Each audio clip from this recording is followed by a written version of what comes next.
So hello, everyone. Welcome to our webinar of today.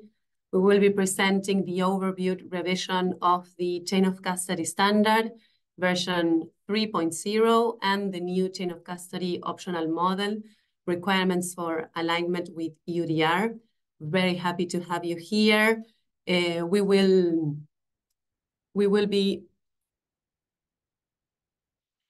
be presenting from RTRS, Luisa Bruscato, our Global Executive Director, Laura Villegas, our Market Development and Stakeholders Affairs Manager, and me, Ana Laura Andriani, the Technical Unit Manager.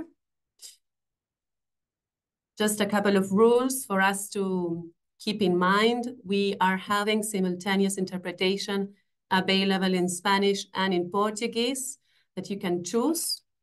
This event is going to be recorded and shared afterwards, as well as the slides. And we are going to have a Q&A session available for all of you. So if during the presentation you have already questions, you can already drop them there. This is the agenda of the day. So we will be presenting the two main objectives of the new standard, the revised version of the standard, and also the new model aligned with EUDR.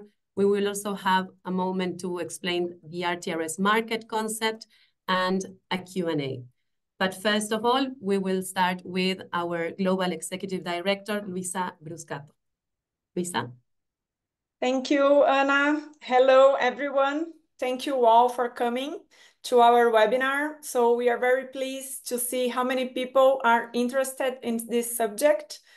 First, I would like to introduce myself. I'm Luisa Bruscato, the new Executive Director at RTRS since January. I'm based in São Paulo, and I have been working with sustainable agriculture for the last almost 15 years. So it's a pleasure to be here today and to explain a little bit of the background of why we organized this so important webinar. Since 2020, RTRS had officially become member of the European Commission's new platform for multi-stakeholder dialogue on deforestation. We also got actively involved in the European Commission agenda, the new regulations such as EUDR and other new upcoming directives since 2021. So RTRS is working in a possible concept and solution to respond EUDR requirements for the last 2 years.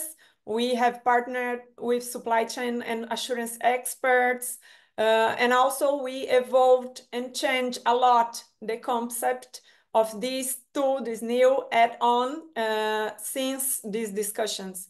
So we have also discussed a lot with our executive board and aligning with these existing and new regulations that are coming.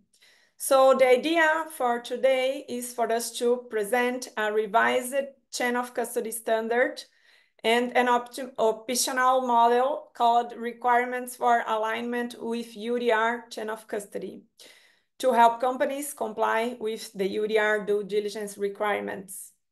On the next week, we are going to open our last public call for this new and almost final version. So thanks again for all of you. Thanks for coming to participating in our webinar. I hope you enjoy. And so I call Ana to please continue with our presentation. Thank you. Thank you, Luisa. Yes, we are going to start by explaining a bit the context of this revision of the standard. So during the last years, we've experienced a huge increase in the interest for the chain of custody standard. So between 2020 and 2022, we had more than 200% increase in the certification of chain of custody.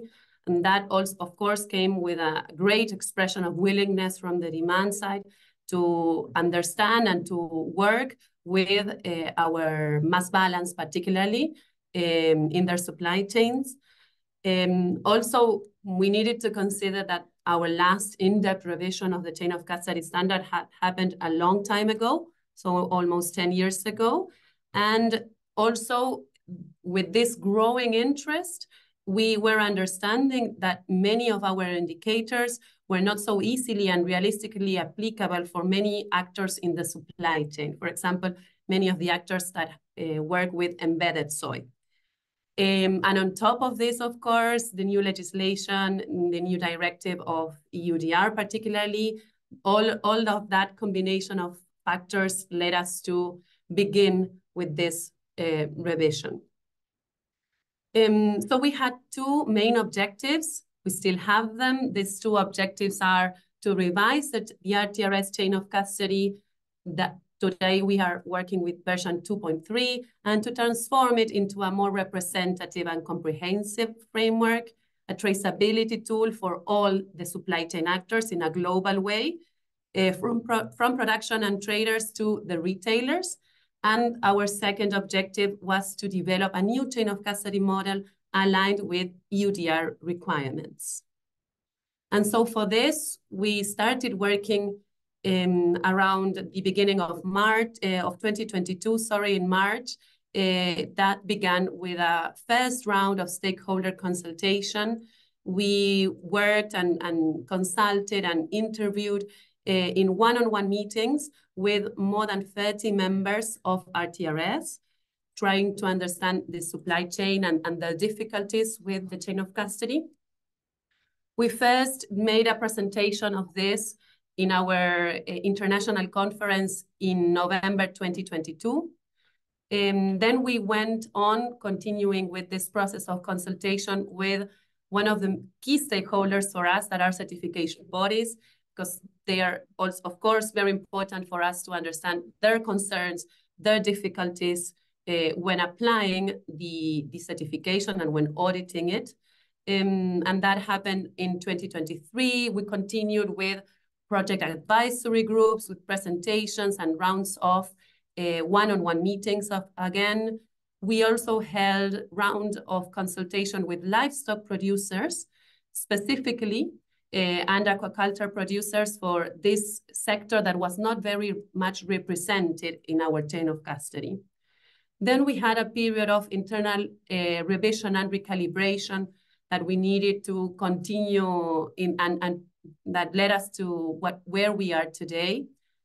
Now we are today in our webinar in 2024, middle of 2024, with the objective of leading this to a public consultation, as Luisa was saying before, with the ultimate objective to having this approved by our General Assembly in November this year. This will mean that our documents will hopefully be approved and ready to be used, available for everyone by November, and mandatorily needed to be applied in June next year. Moving to more details of the reviewed chain of custody standard, the first part will be presenting you the new structure that our chain of custody has today. So we decided to change the way that our chain of custody standard looked and make it more easy for companies to understand what requirements are applicable for them. And so we did this, dividing the steps that a company needs to do to get certified. So the first thing that they need to comply with is the requirements for the different chain of custody actors. General requirements will be applicable for everyone. Then there will be extra requirements for handlers, another set of extra requirements for processors, and another set for transformers.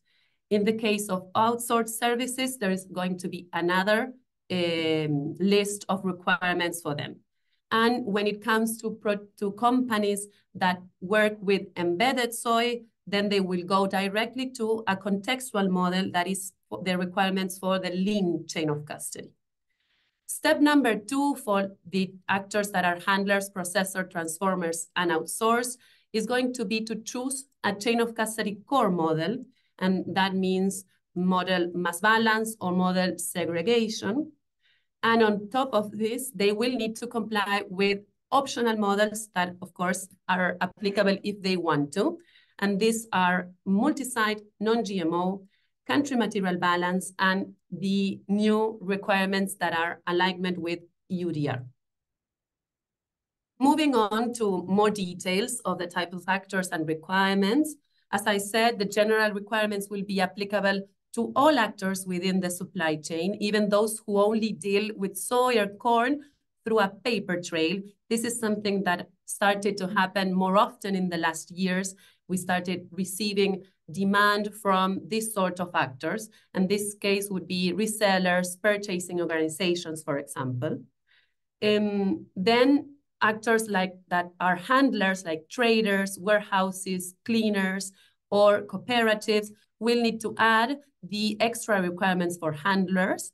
And on top of that, companies that work as processors will need to add these requirements that are for crushers, for example, toasters or biofuel mills. And the last actor in this step are the transformers that could be, for example, food product or feed compound manufacturers that will need to add these extra requirements to their certification. In the case of outsourced services, there's going to be a different list of requirements connected to this type of specific actors. And for the case of lean chain of custody, the contextual models, these are requirements that are going to be applicable for organizations that are receiving, dealing, and commercializing products containing embedded soy or corn. For example, livestock producers, meat and dairy or egg producers, restaurants, or retailers. The second step, as I said, was to choose what type of core model they want to apply. So in this section, they can choose more than one if they want to, and they will need to choose the one that describes best the approach taken for them to demonstrate the link between the soy and the claim that they are wanting to make, if it's physical or administrative. So I think everyone understands what a mass balance is. It's where volumes of certified RTRS soy or corn can be mixed with non-certified soy or corn, and volumes need to be reconciled on a real-time basis, whether with segregation, the soy or the corn that is RTRS certified is physically segregated from non-certified soy or corn. The third step, as I said, is to choose what type of optional model we want. And in this case, there are several alternatives. So the first one is multi-site, that is applicable to any organization seeking to include multiple sites in an RTRS chain of custody certification, where a single chain of custody certificate is issued, covering multiple sites under the control of the same organization.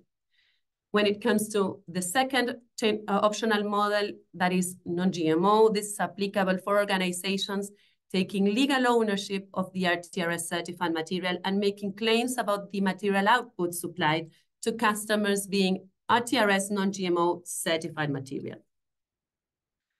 The country material balance requirements are applicable for organizations that are taking legal ownership of the RTRS certified material in more than one physical site located in the same country and having a mass balance within the country.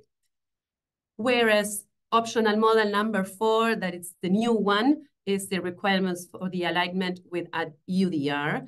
It's going to be applicable for organizations taking legal ownership of RTRS certified material intending to place soy or soy co-products on the European market, and that the material output supplied to customers are EUDR aligned. So now I'm gonna try to explain you a bit more what the contextual model is and the requirements for the lean chain of custody. Here, it's very important for you to understand that this was a sector that was not previously very much included in our system, mainly because there were no interest or not a lot of interest from this particular stakeholder group. We did a lot of rounds of consultation with this stakeholder group because it's a new one.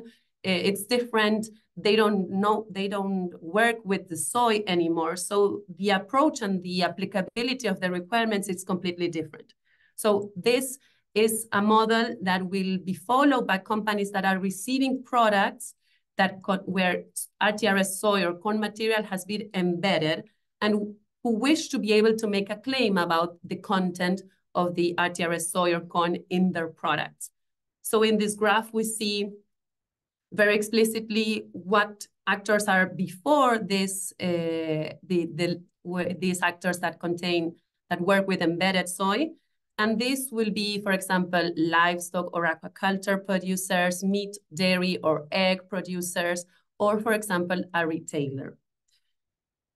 And as we know that these actors have little evidence to show or to prove traceability of the soy, this was a specially designed model to actually show what this actor can show, what evidence they can prove of the content of RTRS soy or corn in their products, right? So this group of producers, of actors, sorry, will need to show evidence of purchase and sale invoices records, annual volume summaries and conversion factors, the use of the RTRS online platform, and the use of the RTRS logos and claims policy. So the idea is to have a very straightforward model for this type of actors that can show traceability. Moving to other important changes in our standard, in our new revised standard, we are making the introduction of the online platform in the requirements. This means that it's very explicitly mentioned that the registration of all transactions shall be made on the online platform within 1 week after the volumes have been received by the next organization in the supply chain. It also means that certified organizations shall redeem volumes in the online platform once these volumes are used, even if sold as non-RTRS or if they are no longer in their system. We are also introducing the RTRS soy and corn footprint calculator in our chain of custody standard. This means that our organizations are needing to prepare and present reports of annual volume summaries, and they shall use the RTRS soy and corn footprint calculator as a reference to compare the conversion factors reported and validate that these conversion factors that they are showing do not differ for more than 5% with the tools calculation. Other general clarifications have to do with the fact that organizations shall use the same supply chain model as its supplier or downgrade the traceability system, for example, going from segregation to mass balance or from mass balance to country material balance, but never upwards. And we are also including more details of what contents trainings should have. Related to the mass balance requirement, we are now focusing on only having a continuous balancing system. This means that the mass balance shall be monitored on a real-time basis and there's no possibility of going short. That the site shall have at least the same volumes as the quantity of RTRS volume available for allocation to outputs in the material accounting system. So companies need to have a physical backup of the volumes that they have in their inventories, and that RTRS data and volumes shall be valid for 24 months from the date the transaction was registered on the online platform and recorded in the material accounting system. Now I'm gonna try to present you the objective number 2, that is the new chain of custody optional model, the requirements for alignment with EUDR. An important disclaimer, first of all, before moving to introduce you the actual model, is that RTRS is not EUDR equivalent. And our idea and our aim with this model is to align the requirement as much as possible with EUDR requirements, but providing guidance, of course, but compliance with RTRS certification does not guarantee compliance with EUDR regulation. And competent authorities retain the final decision on conformity with the EUDR requirements. And how does our optional model work?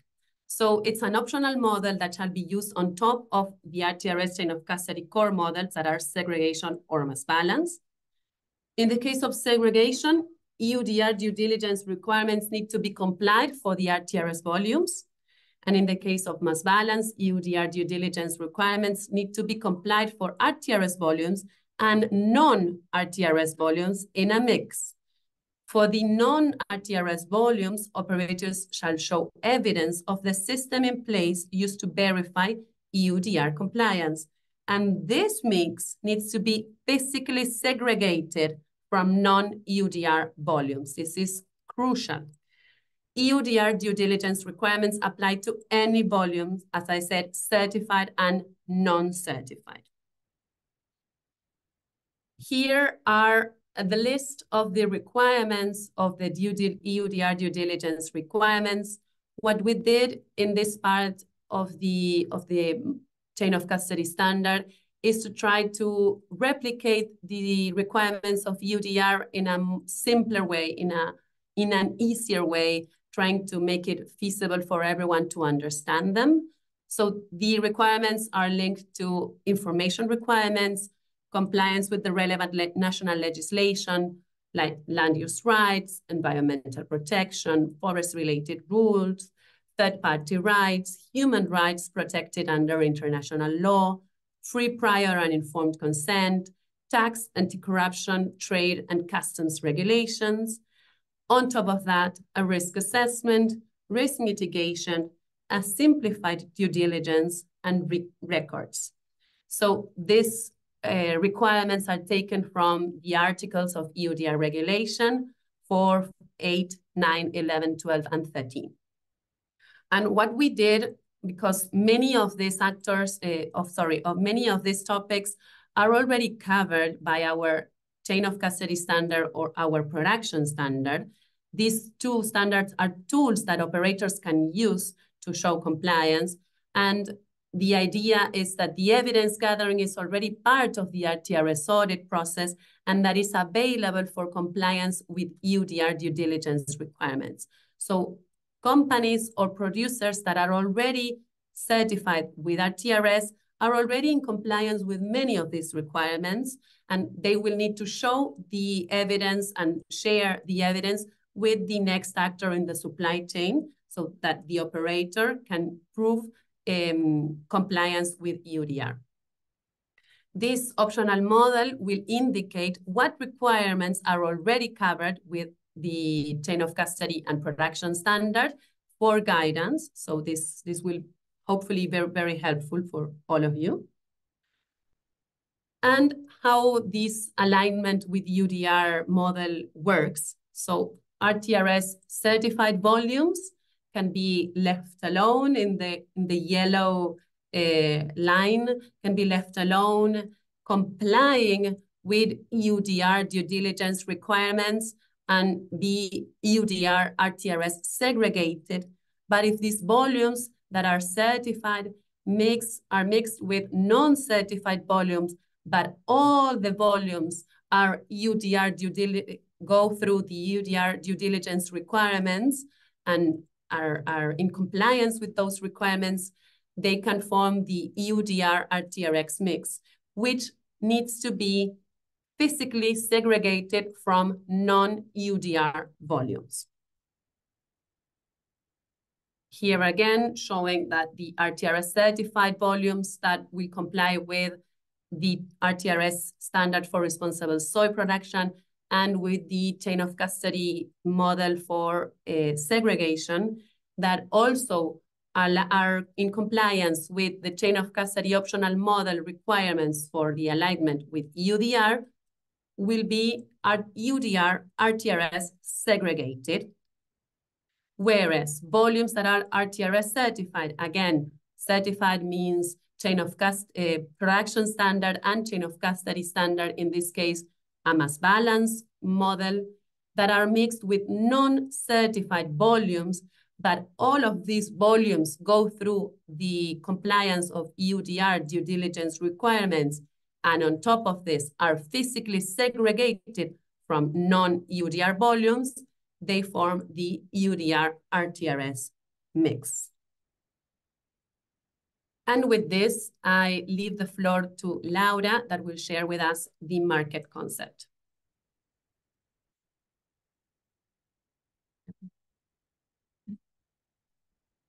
Hello, everyone. Thank you. In this opportunity, and we wanted to take this opportunity to share with you as well our views and concepts from the market perspective.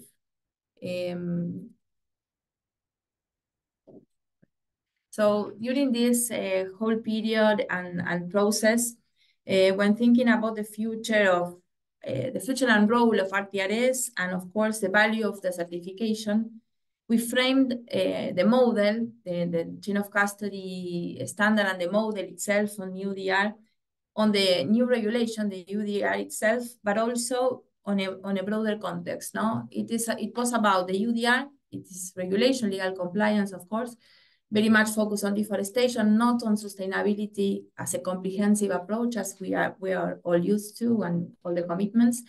Focus very much on reducing the European Union's contribution to deforestation. Focused on physical flows and traceability, and of course, very challenging in terms of the implementation requirements that still is challenging, no? Up to date. But also we frame this, the concept and vision beyond the EUDR, because we are in a context where all the supply chain stakeholders have broader sustainability commitments, the whole agenda of the SDGs, and the other directives to come. And we are naming the ones that we have mapped and the ones that we prioritize, that are just to name some, the green claims, the corporate sustainability due diligence directive, and the corporate sustainability reporting directive. These three very much related to credible methodologies, reporting systems, going beyond deforestation, and broader sustainability commitments, and very much requesting third parties verification.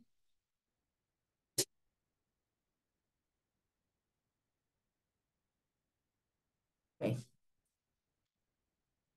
So our reaction, the RTRS reaction and vision in this sense, was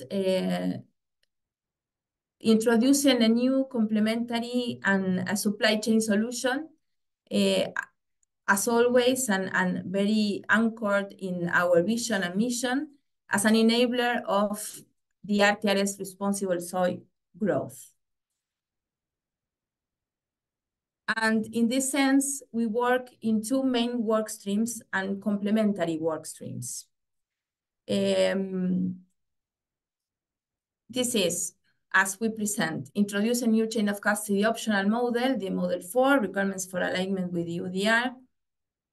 Based on the text published in 2023, we were speaking about how challenging it is, the implementation up to date, and the verification mainly. To strengthen the certification system, the standards and procedures, not only the standards, but also the procedures in terms of audit, to align the EUDR and how this can help companies to comply with the due diligence requirements. And the second work stream, how to amplify the value and impact of RTRS certification on the ground. And this to consolidate and innovate the value and use of the RTRS certified material, both systems, credits and physical flows, as part of a comprehensive sourcing strategy, a system that what we consider it is, a system of incentives. Yeah, just a second, please. Thank you. So, in this sense, moving to the work stream 1, we worked mainly to offer the soy supply chain actors a solution, a tool to comply with the EUDR, to help to comply with the EUDR.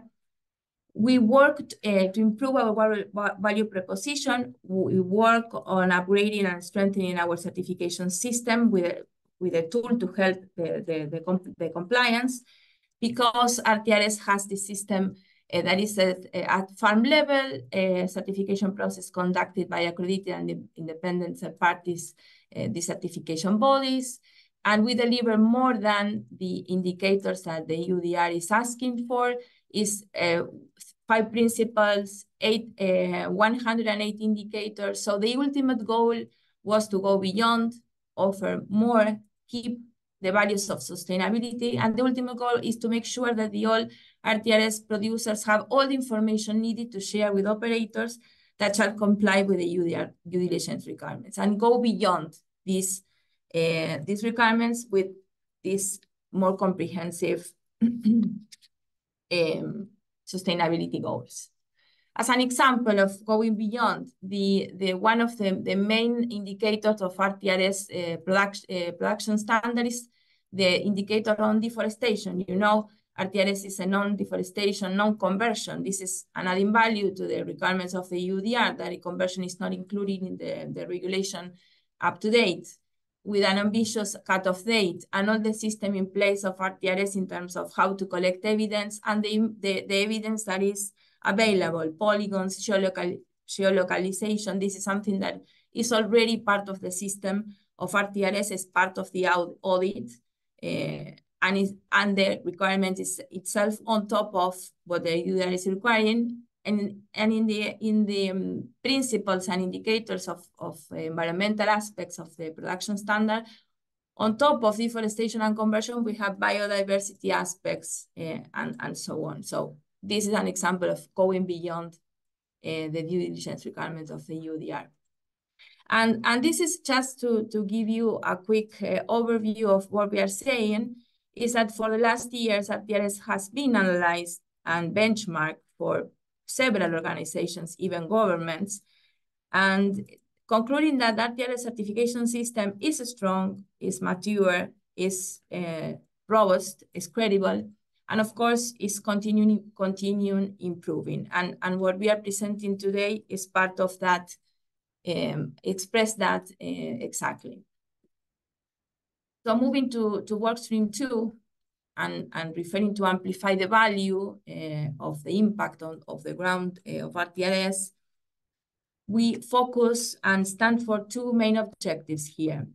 Is to consolidate the RTRS certification as a solution, as we did the overview recently, beyond legality, comprehensive, sustainability oriented, and also adding value. This is something that we are working on very much, is moving forward, moving towards adding value to certification with aspects related to measurement and data-driven approach, with aspects regarding regenerative agriculture, environmental footprint, carbon, etc. And this is what we are seeing as the approach in terms of now with this new model as part of the system. We keep understanding that a certification is a system of incentives, or RTRS material is at the end a system of incentives, is a system that ends in an inclusive approach, reaching producers, reaching regions, reaching jurisdictions that are not easy to reach when we are speaking about massive approaches or massive supply chains. And it's a system that is a kind of pavement for environmental services. So that's why we see that this is an impactful approach. We are seeing that we can keep working in these 2 work streams. The great system as part of a sustainability strategy and roadmap of organizations and companies. This is a direct incentive, a direct engagement with producers, even for actors that are the actors that are related to embedded soy, can be part of the strategy. And also moving to hybrid solutions, combine the physical flows with this model of alignment with EUDR, with the system of credits in combination of a transition, and committed to while increasing the physical volumes, EUDR, RTRS EUDR combined with credits, covering footprint, and planning a transition between physical and credits and combining the strategy. You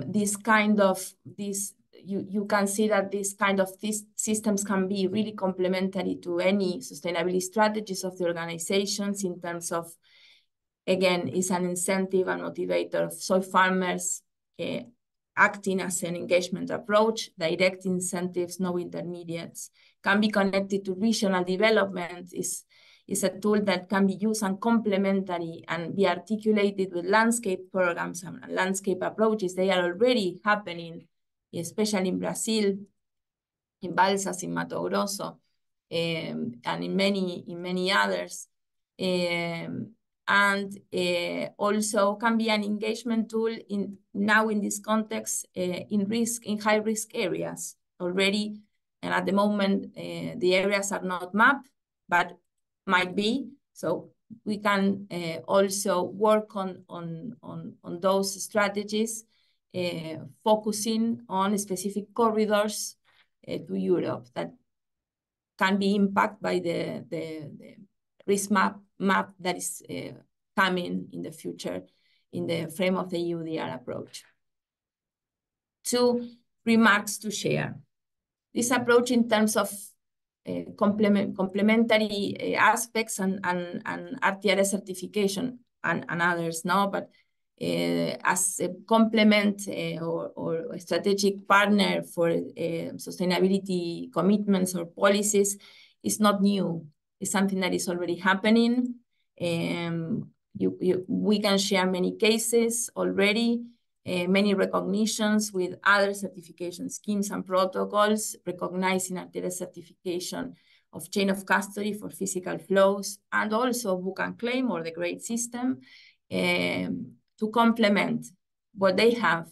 This system, GMP+, QS, they have in feed responsibility, feed safety, how to complement the sustainability aspect. They are recognizing standards such as RTRS explicitly to complement the sustainability aspect, and they are recognizing the strategy, not only of physical flows, of course, they are part of the recognition, even with mutual certifications, recognizing equivalency, but also recognizing the grade system to compensate. If they are not including physical flows, they can compensate with grades as part of the strategy.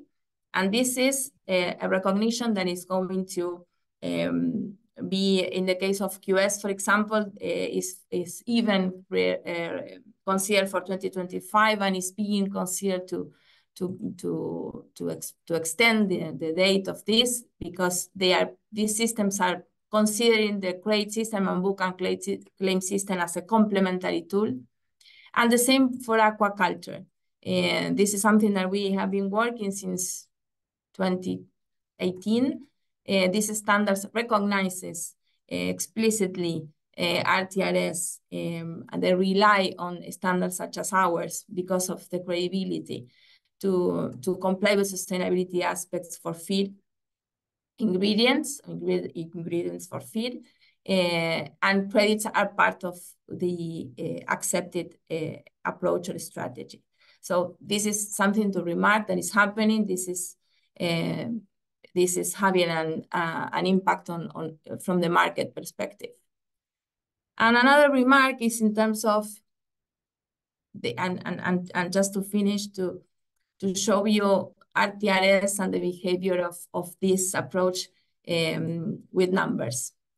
These RTRS tools or solutions that has 12 years or 15, almost 15 years on the ground, it's a concrete and proven tool. This is happening. It's being adopted. It's an enabler of 2023, 7.5 million tons of soybean certified in 6 countries of production, reaching almost 80,000 producers certified, 4.4 million tons of corn, an uptake of 6.6 million, mainly in Europe, today covered by credits, but moving to physical as well, now with the opportunity of the EUDR, how to think the strategy of combination of physicals and credits, and a great growth of the chain of custody certification.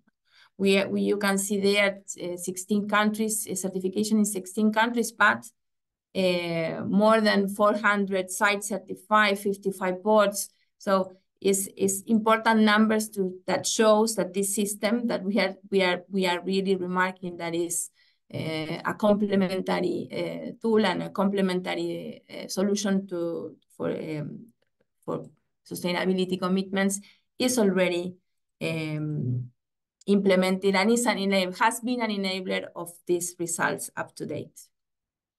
So thank you for the time. We have been answering some questions, but please keep dropping them in the Q&A. Yes. So moving to the next steps that we are going to be going through in the next months. During next week, starting Monday, September 2nd, we are going to have a public consultation for the chain of custody standard. We are happy to receive all your comments or your thoughts. This is the last public consultation, but we had several rounds of stakeholder consultation before. So any comments, any doubts, any things that you think that we can improve, this is the moment to do it. These documents will be presented for approval of the General Assembly of RTRS on November the 20th, with the expectance of having this approved, of course. This General Assembly will follow the conclusion of the RTRS 2024 International Conference. And we will also have a promotion and dissemination of the chain of custody standard and the new optional model. But for the time being, we invite you to work on the public consultation, to revise and send us all your comments. And now we are going to go to our Q&A. As Laura was saying, we already started answering several of the questions that you had. One clarification for everyone, this recording will be available for you to listen to it afterwards, as well as the presentation. And as I was saying, the public consultation will be open on Monday, so you will also be able to take a look at the actual standard. And another general comment that I saw in the questions was about the procedures for the chain of custody accreditation and certification. So yes, those documents are also being revised to be aligned with the new chain of custody, and it will be presented also for General Assembly approval. Should we choose a couple of questions? Yeah, maybe I can start because I was finishing with the market perspective. Here there is a question about, are there any changes to the RTRS credit system as part of this chain of custody revision? No, in reality, the credit system is the result of the production standard, production certification. The credit system is the reflection of the implementation of a production standard at farm level. So anytime a producer is certified, the equivalent of their production, soy production, is reflected in credits. So the producer can commercialize the soy as physical flows, grains, or credits.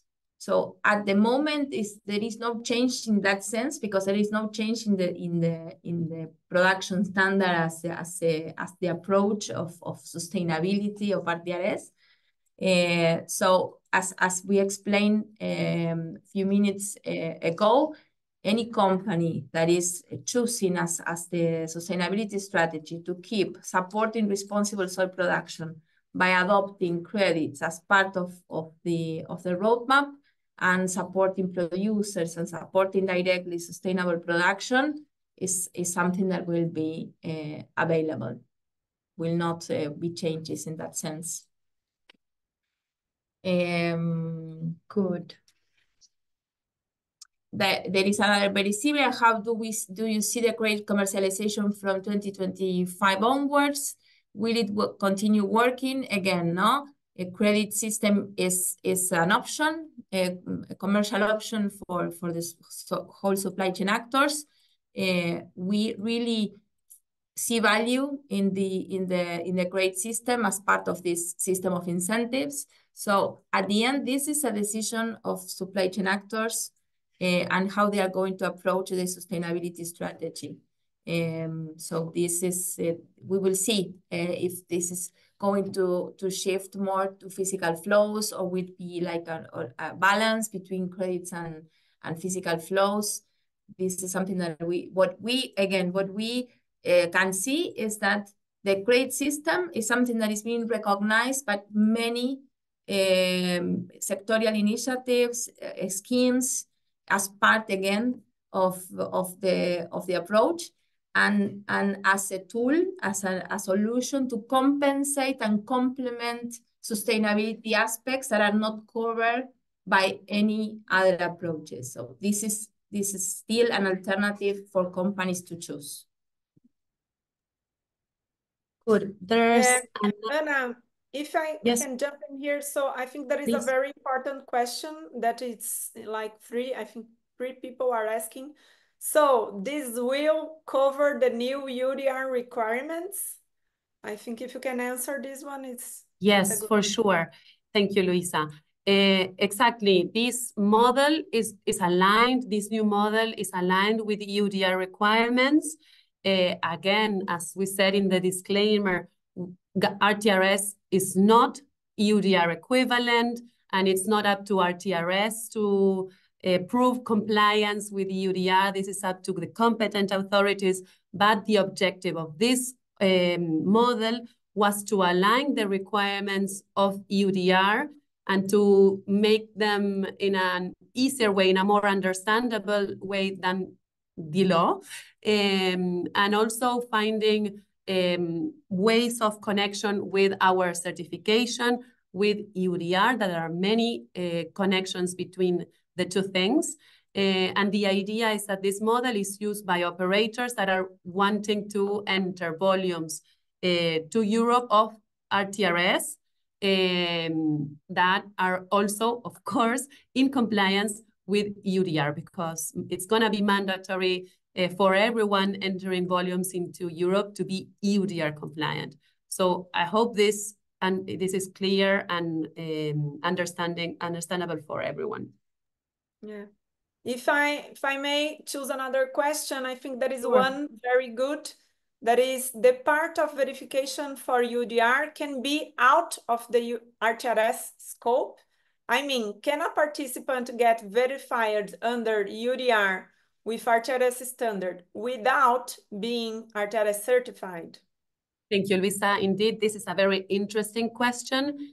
In reality, our models are with RTRS volumes. So no, the two alternatives are using segregated RTRS volumes that are also EUDR compliant, or mass balance, that is a mix of RTRS certified volumes with non-RTRS certified volumes, with all those volumes being in compliance with EUDR requirements, and also physically segregated from non-EUDR requirements.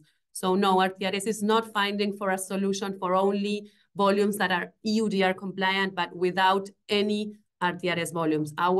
We are still focusing, because we think that is the goal, focusing on sustainability that is beyond EUDR, beyond any legal requirements, and putting a lot of hope and expectance on these producers that are doing a lot more than just complying with the law.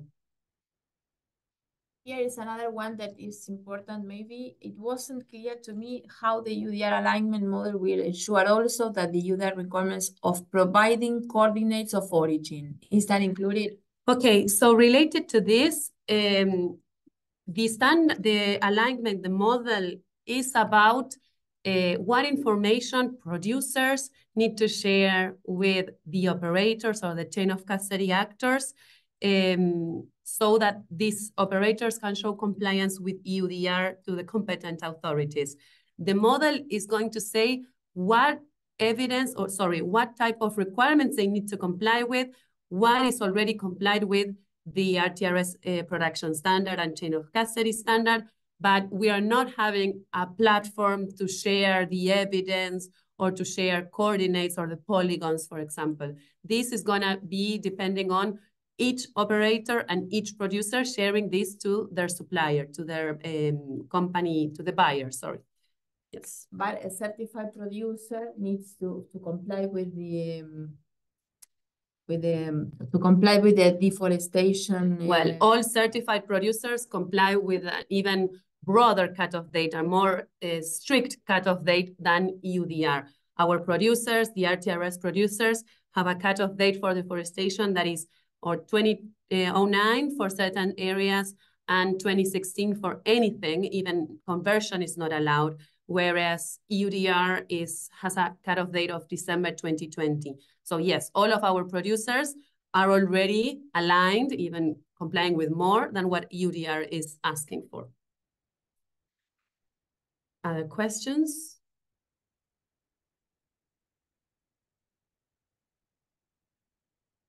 There's a question about physical segregation. If we know there is any physical segregation already part of arriving to Europe, we do not have knowledge of that. What we do know is that there are many traders, particularly in Brazil, that are working with big groups of certified producers that could potentially create a bulk going to Europe directly segregated of all RTRS, but we don't know, we are not aware of that happening already today. This is about the implementation. My surveillance is due in December 24, so we have to go for new standard. Good question. No, this is gonna be optional for you if you are receiving the auditor this year. This is important. The standard will hopefully be approved in November 2024. This means that the standard will be published and ready for everyone to see it and to, if you want, to start to implement it straight away. But CBs and all companies have 6 months to correctly implement the new version of the standard. This will be mandatory to be used in June 2025. So it will be up to you if you decide to have the new version being certified for you. If, for example, what you want is to get certified under the new model that is not in the current version, then you will need to use the new version. But if not, you can still continue using the existing version until June 2025. Should we choose 2 more? Yes. Well, this is a similar one from where I can get the recent standard is what Ana just explained. Yeah, so the current standard version 2.3 is available on our website, in our library, in the 3 languages. And version 3.0 will be available from November onwards, always pending General Assembly approval, of course. This one, I think, is important to keep clarifying. Yes, so just to confirm, the model is only ensuring compliance with some of the EUDR requirements. The operator needs to ensure coordinates of origin is obtained separate for RTRS. Okay, so I'm thinking it's not very clear still from my explanation. So the standard, the model will indicate all the requirements that operators will need to comply with in order to be EUDR aligned. The sharing of information as it is today with any other topic that is covered by the chain of custody standard needs to occur between the parties. Producer needs to send all the evidence that they are in compliance with the relevant legislation to the operator, and the operator needs to gather that information.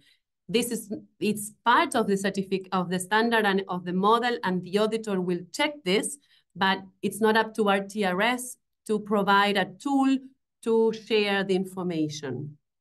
Lau, if you think that you can add something on top of this. No, I think that is what we wanted to remark is, but we are always are saying we are not we are owners of the certificate, the protocols. We are not running the audits. So we establish what the auditors need to collect as evidence, and the producer needs to have and needs to provide as evidence. In this case, polygons and geolocation.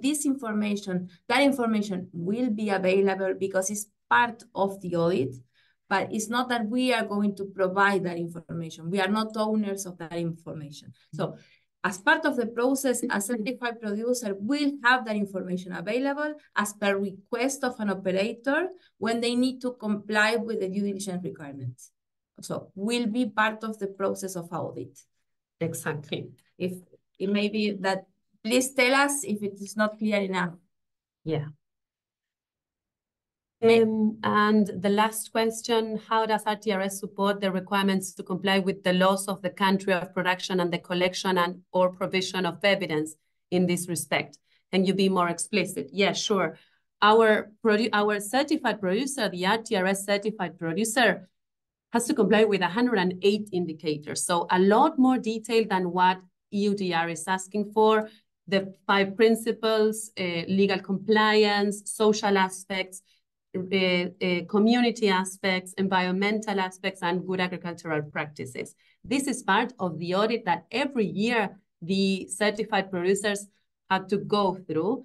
They have all this evidence. They share this with the auditor in order to comply with the audit, of course, and they will have this information available, ready to be sent to the operator that is in need of EUDR volumes and sending these volumes to Europe and in need of compliance with EUDR.